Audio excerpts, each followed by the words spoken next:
Hello, good Hey morning, there. good afternoon, good evening, whenever you happen to be listening to this. This is Emily Thompson, And Caroline Thompson.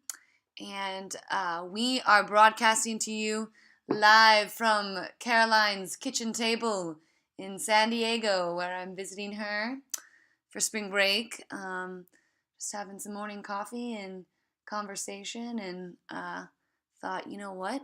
We really need to talk to our castle folks, and so we've been meaning to do this for a long time, and we've always wanted to try to get into the podcast world. It's an elite group. Yes, It's not easy to get in there No. with those folks. No, and you also have to be very technologically advanced enough to find out how to record things. Right. It's not so it's taken about a year. Yep, close to that. Since we first had that conversation. Exactly. But So it's here finally we are. happening. It's very momentous. It is. You should see the crowd. Yeah. It is so Mm-hmm. inspiring. Yeah, if only. It feels good. Yeah, that they could be here. But they can't, so we'll just have to tell them about it. Exactly. How great it is. So this is our first podcast for Castle, and what we're talking about today is this concept of how do you know? Yes. Have you heard that before? Asked that yourself? Because we have. Yes, indeed we have. Actually, so this question really, referring to those times when you're in, maybe you have friends or family in those romantic relationships, and like people here with me today, they become engaged, or that relationship hits this point where it's going to be long term. Or maybe you ask this of people who are already married. But I know this is a question that this conversation has quite a history. It goes back because Caroline and I had been kind of, bouncing this around for years, quite literally. We always wondered when we hear people who are in love, a lot of times our first instinct would be ask them, like, how did you know you're in love? Because, if you haven't been, or you don't think you have been, or you're not sure, Right. then usually you're like, well, this person seems to, they know, quotes around that, Yes. And so you want to ask them, how do you know? Because either I've not had that happen, or I'm not sure.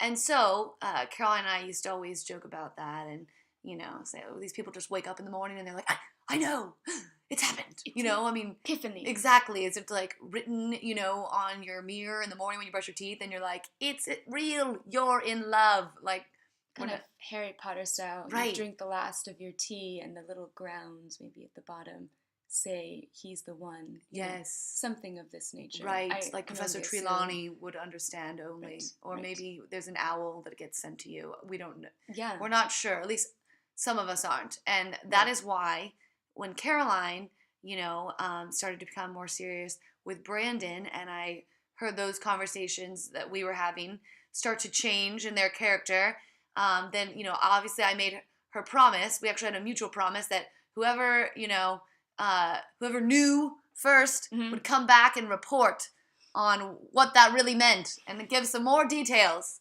And so, thankfully, now she gets to do that. Yep. And so I've asked her to obviously make a few comments, about how she actually knew, and see if she can at all satisfy, those of us who are still wondering how people know this strange knowledge. Right, and it's true. I did cross enemy lines. I am now engaged, and I'm very happy to be engaged.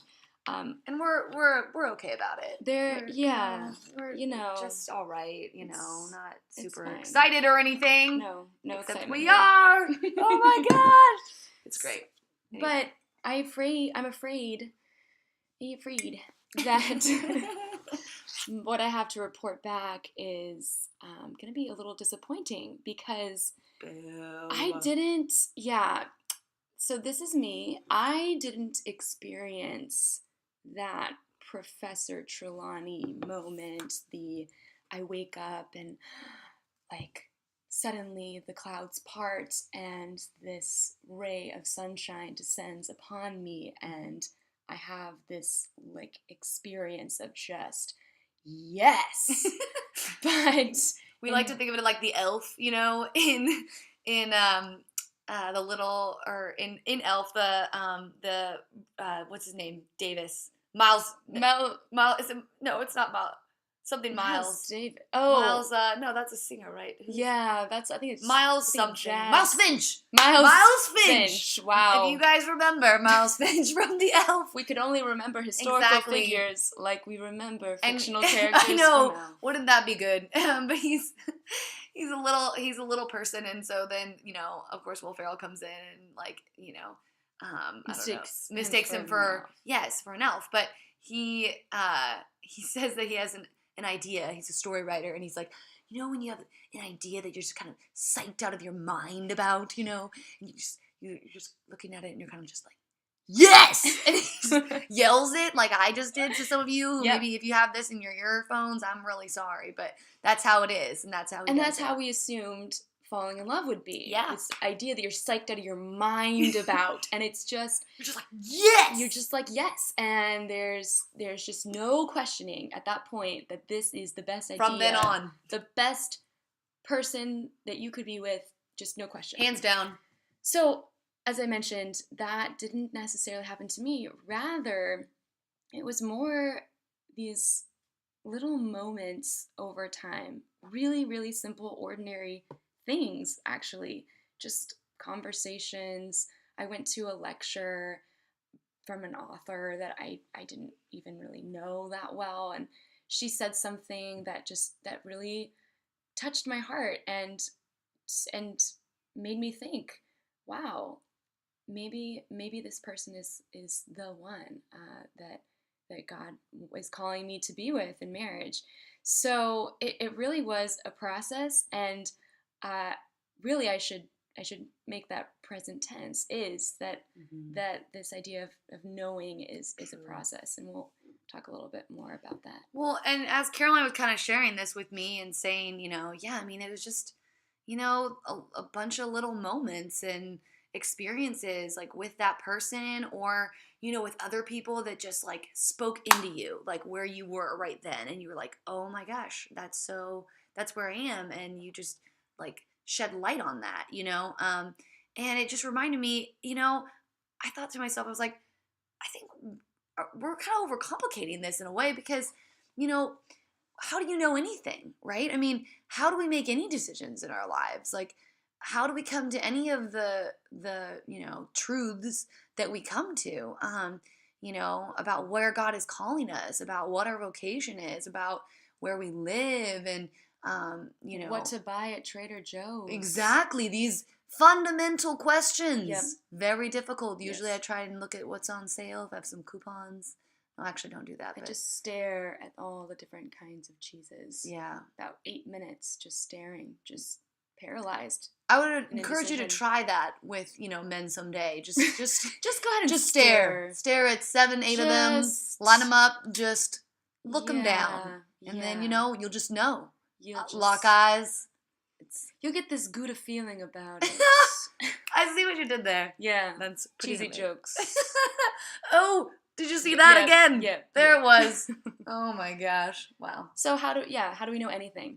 Right. And, it's this process of discernment, that we make on so many levels, little or big. And, that if you're familiar with that process of discernment, that's something I'm familiar with in choosing jobs and choosing where to live.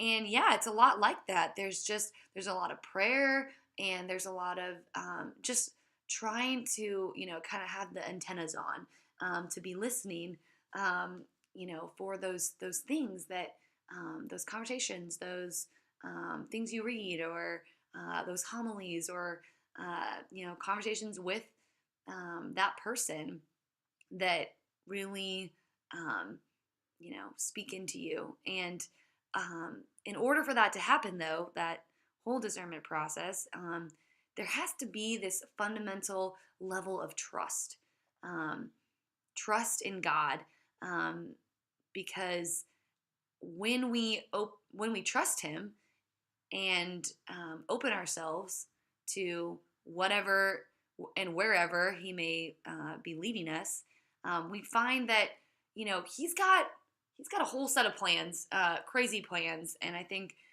in your own lives and probably anyone who has attempted to throw that trust into God, you find that crazy things happen. That's so true. I love how you're phrasing that, because I think that's totally it. Just when we trust, then the crazy beautiful things happen. And it just so happens that we are in the season of March, right? March Madness. Yes. If you needed to know, it's the month of March. It's the month of March. Maybe not while you're listening, but it is right now. Yep, currently. And that means it's NCAA bracket season. Now, yes. In our family, this was somewhat sacred. Yes. I mean, this was big deal. Each member of the family, whether you could read and write, no, you needed to select your picks, yeah. and submit, to right. this yeah. competition. And I will admit, this is the first year in many years, maybe, ever since infancy, that I have not participated. I know. Oh my gosh, it's hard to admit that it is. On a recording. Here it that is. Everyone can hear. Yeah. So I'm the curse of shame. Yeah, our brothers would be ashamed, because I have to confess as well, have not made it's been a busy bracket. time. We tried to just not hear anything for a day or two. It was, and difficult. Actually, sadly, we were able to do that for a few days, because we're that out of touch. Yeah. So, but eventually, reality and civilization started crowding in. I think the first time we went to a restaurant or bar, it was pretty much over. Right. So that didn't last. But we tried. And I like to say that I have completed a different type of bracket. So Emily was talking about this, putting your trust in God and letting the crazy, amazing things happen out of that trust. And it's not unlike the crazy, amazing things that happen in the NCAA, tournament, like basketball tournament, like just crazy upsets and, things that happen that you could have never predicted. And I was saying to Emily that, gosh, I feel like in some ways, going through discernment into who you are called to marry is similar to that bracket, in that at some point for me, knowing that I am to marry Brandon was ultimately at this question: either I am wrong about who I'm supposed to marry, or God is calling me to someone else. So either my prediction was totally off, or I'm not with the right person. And I had to weigh those questions.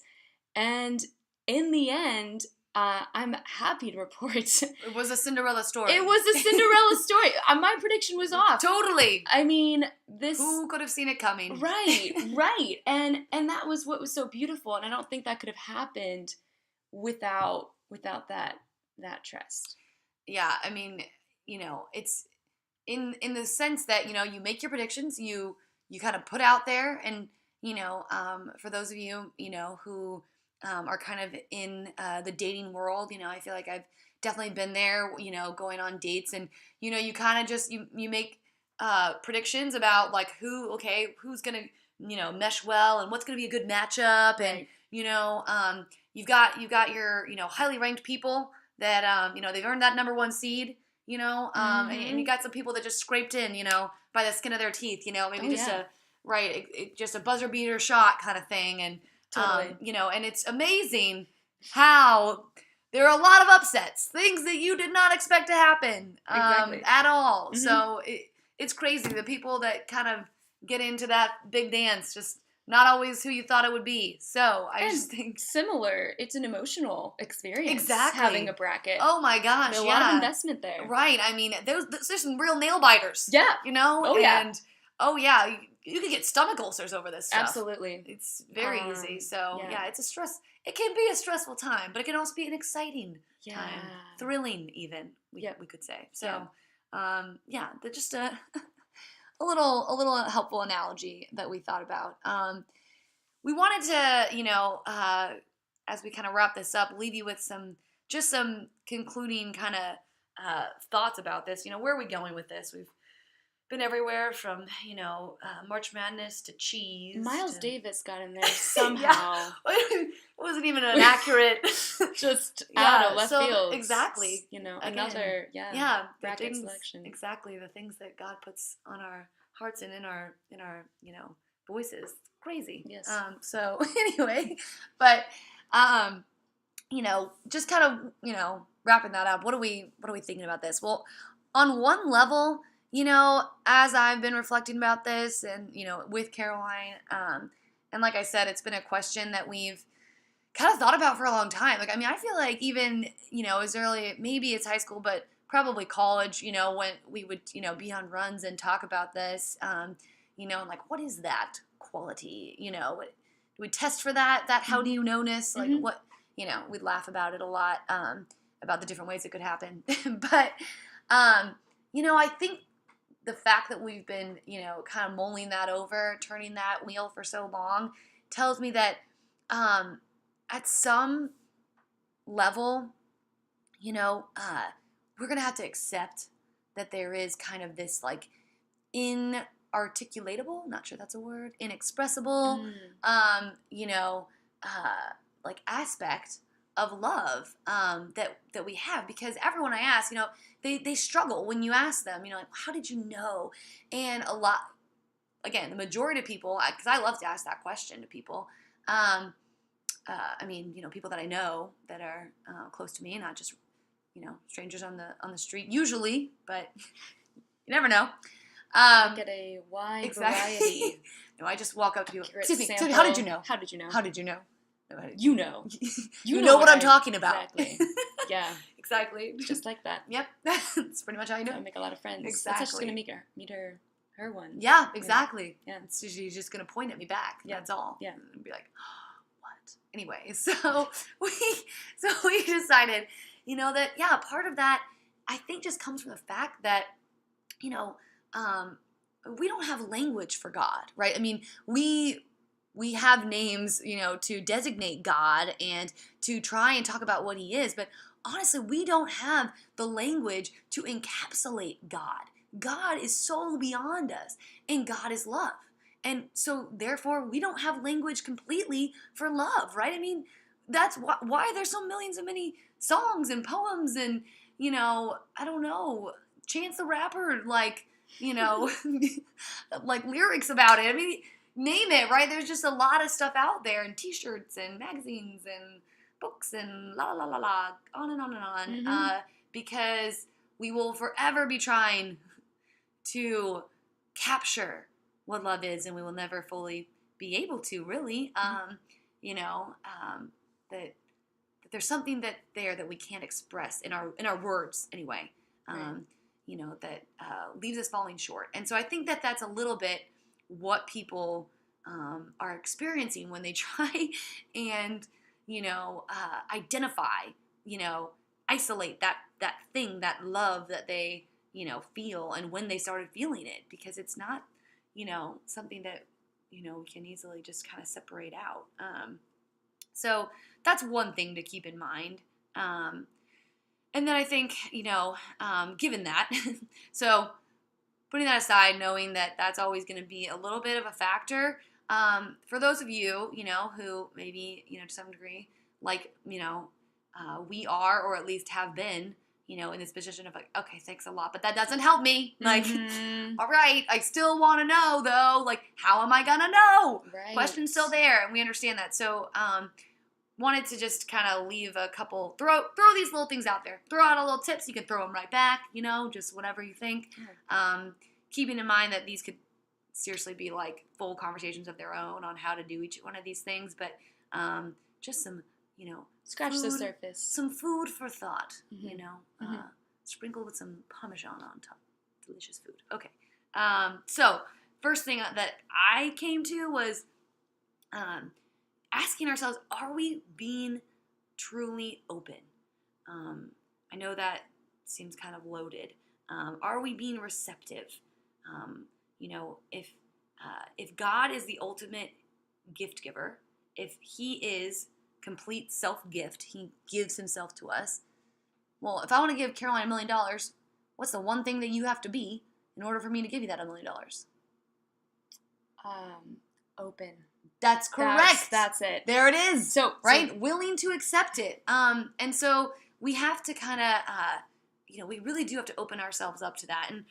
And for me, I know, part of that was really re-examining like some of my expectations around finding somebody, and there came a point, I think, where I really, I'd say like, oh yeah, I'm open. Like I'm open to, yeah, anybody, whatever. Like, I'm open, but when I really thought about what I had in mind, there were a lot more details around that than perhaps there should have been, and when I really stripped it down to what really, really matters, like, okay, I know, yeah, like complete loyalty and fanhood of Notre Dame, like that's extremely, extremely important, and as much as I really want to put that on, the deal breaker must have list, it really isn't the top thing.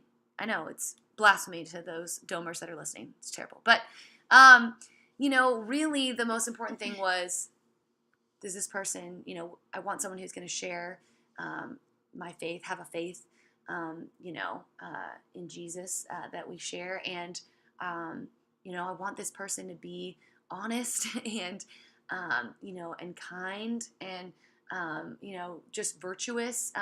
Those Christian virtues that we talk about, really, it was really a lot more basic than I was making it. And it didn't matter so much, if that, person enjoyed, sports as much as I do, or went to the gym every day, or, I don't know, had those things in common with me. Those things, I think that my kind of dating and relationship life has improved immensely since I've started to let some of that go. So, which is funny because I have the kind of the gift of openness, and as I mentioned, my bracket, I think it was off the page. There's anyone can play. Yep, anybody can play. Right, it's not the 64. It's you get a seed. Exactly. And you get a seed. Right. It's which is it's a good thing.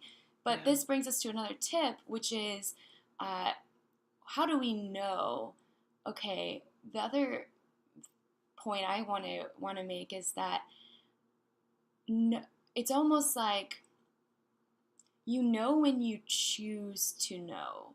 So, right, we have to be open, receptive to whoever or whatever God is calling us to, but also we have free will. God is not going to let us just passively accept this gift. That we have to go out and take it and accept it. So being open to accepting it and then accepting the $1 million. Yes. So Emily, I'm going to go ahead and actively accept the $1 million from you. Congratulations. So we got that on recording, right? Awesome. Yeah. Great. It's awesome. Perfect. Whenever that $1 million comes, which you may be waiting for a while. All right. So but next yeah, week. I like what you said.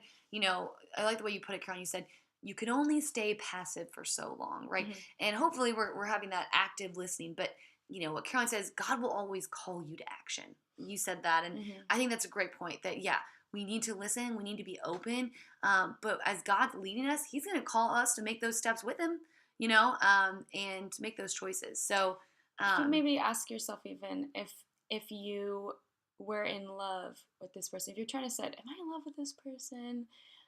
What would you be doing if you were in love with this person? And maybe start to do some of those things, see what happens. Because really, if we're waiting for this moment, this epiphany, that's not very fair to anyone. Yeah. That we would kind of expect that. So really, yeah, this call to action. Right. I think that relates really well to this quote.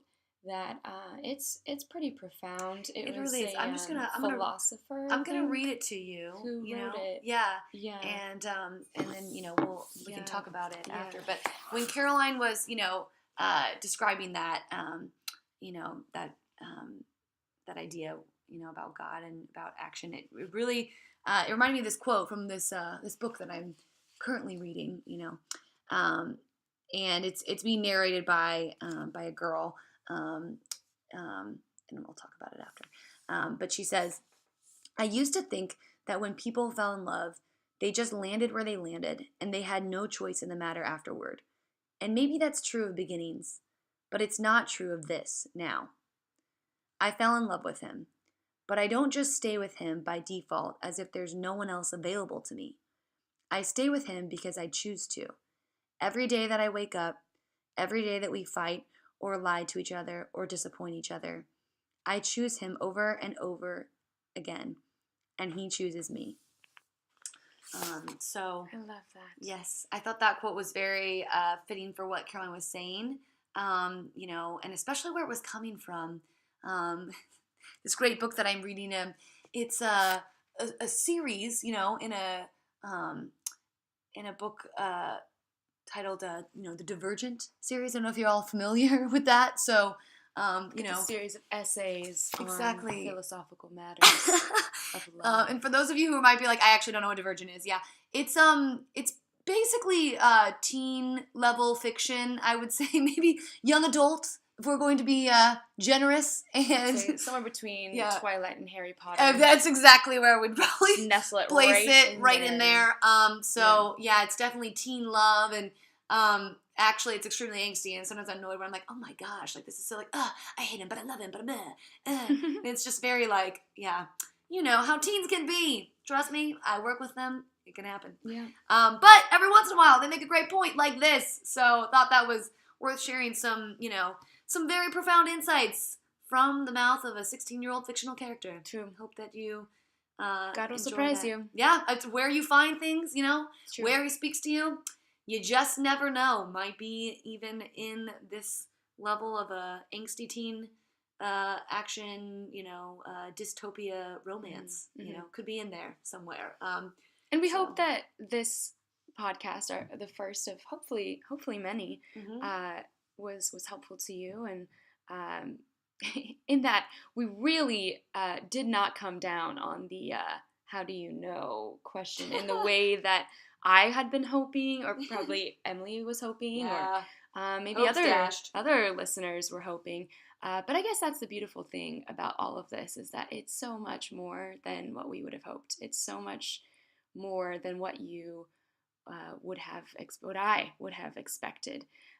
So let's stay open this week. Yeah. Act in love, and and don't forget to make a choice. Make choices, because it's a daily question, just like our relationship with God, just like any relationships we're in. Continue to ask those questions, and continue to choose to love whoever is in our lives every day. So with that, we will leave you.